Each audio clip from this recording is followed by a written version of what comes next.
Jeg hedder Peter Rod og er professionel partsrepræsentant og rådgiver i kriseramt fare. Nu skal det handle om Halloween. Det er så hyggeligt med lys, græskar, og nogle familier laver også hjemmelavet græskarsuppe af udhulet græskar. Mange kan få flere timer til at gå med at udskære af verdens flotte og dekorative græskar. Men Halloween repræsenterer også uhygge, blod og død. Tænk, at noget på den ene side kan være forbundet med hjemlig hygge og lækker suppe, og på den anden side skræk og rædsel.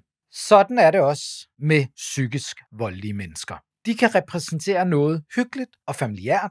Man kan nemt blive draget og fascineret af sådanne mennesker, især i starten i forholdet. Der er alt godt, og ja, det er næsten for godt til at være sandt.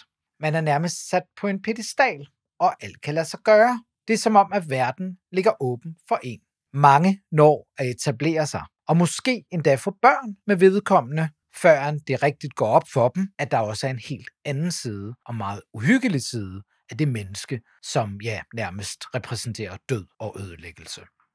Halloween er en aften, og man kan blive hjemme og lade være med at deltage, hvis man ikke har lyst til at kigge på hoveddøren med blod og skeletter og vampyrer. Men har du først fået barn med en psykisk voldelig person, ja, så kan uhyggen og ondskaben gennemsyre dit liv i mange år i et forsøg på at beskytte og redde dit barn ud af rædslerne. Men ligesom mange mennesker klæder sig ud til Halloween, enten som et vampyrskelet, en zombie, en frygtindgydende klovn eller et spøgelse, ja, så kan du i den virkelighed, du står overfor nu, også vælge at tage en udklædning på. En slags udklædning i kampen for at redde dit barn og beskytte dig selv bedst muligt, så kan du faktisk mentalt forestille dig, at du er en slags superhelt, en FBI-agent eller en fra specialenhederne hos politiet. Du påtager dig en opgave at redde dit barn, selvom du er op imod karaktermord, voldsomme beskyldninger, løgne, møder i kommunen, møder i familieretshuset og i retten. Du giver ikke op, for du er på en vigtig mission at redde dit barn fra en krænker.